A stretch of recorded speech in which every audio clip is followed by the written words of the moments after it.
కాటారం మండల కేంద్రంలోని ఆదర్శ హైస్కూల్లో శనివారం అంతర్జాతీయ యోగా దినోత్సవ వేడుకలు ఘనంగా నిర్వహించారు.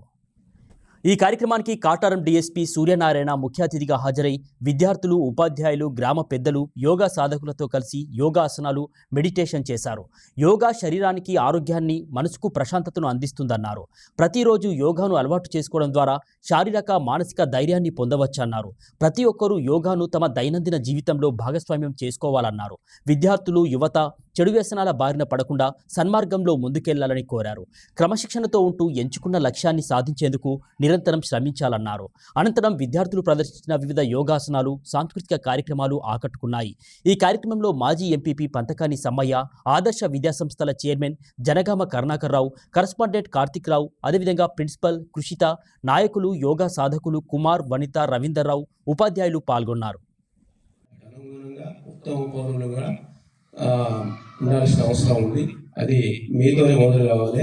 నన్ను ఎందుకంటే అలాగే మా తరపున సార్, ఎందుకంటే ప్రత్యేకంగా యువతి యువకులు, చిన్నపిల్లలు కానీ ఎవరైనా కానీ మహిళల పట్ల ప్రవర్తించే విధానం యువకులు, అది ఎందుకంటే పోక్సో యాక్ట్ అని వచ్చింది.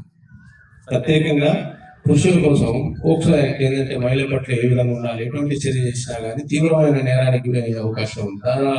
దాని ద్వారా ఏమవుతుంది, మీ జీవితంలో మళ్ళీ ఎటువంటి ఉద్యోగ అవకాశాలు కానీ, తర్వాత ఎటువంటి ఉద్యోగ అవకాశాలకి ఉపయోగం కాకుండా అయిపోతుంది. అందుకోసమే అటువంటి వాటిని ఇన్వాల్వ్ కాకుండా ఇటువంటి కూడా మా తరపున సార్ చైర్మన్ గారికి మేము విజ్ఞప్తి చేస్తున్నాం. ఎప్పుడైనా ఒక సెషన్ మీరు చూసుకొని ఒక సెషన్ ఎప్పుడైనా పిల్లలందరూ కూడా మా తరపున చట్టాల పట్ల, తర్వాత ఉన్నటువంటి శిక్షల పట్ల మేము మా సబ్ ఇన్స్పెక్టర్స్, తర్వాత ఇన్స్పెక్టర్స్ ఒక క్లాస్ కండక్ట్ చేద్దాం. తద్వారా వీళ్ళందరికీ కూడా ఒక అవగాహన ఏర్పడుతుంది. సామాజిక రుగ్మతల పట్ల కూడా ఏదైతే ఉందో మీ దృష్టికి ఏదైనా వచ్చినా కానీ, మీరు చెప్పలేకపోయినా కానీ మీ చైర్మన్ గారి ద్వారా మా దృష్టికి తీసుకురావచ్చు. అటువంటి సంఘటనలు ఏదైనా మీ గ్రామంలో కానీ, మీ సరౌండింగ్స్లో పరిసరాన్ని గమనించండి. ఈనాడు ప్రధాన రుగ్మత అన్నిటికంటే సెల్ ఫోన్ అనే దానికి మీరు ఎంత దూరం ఉంటే ఈ రోజులలో మీ జీవితం చక్కగా ఉంటుంది. ఎందుకంటే మంచి వృద్ధిలోకి వెళ్ళిపోతారు. సాధ్యమైనంత వరకు సెల్ ఫోన్కి దూరంగా ఉండండి.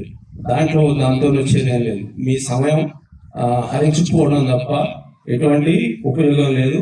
అందుకోసమే మీరందరూ పిల్లలు ప్రత్యేకంగా సెల్ ఫోన్కి దూరంగా ఉండండి.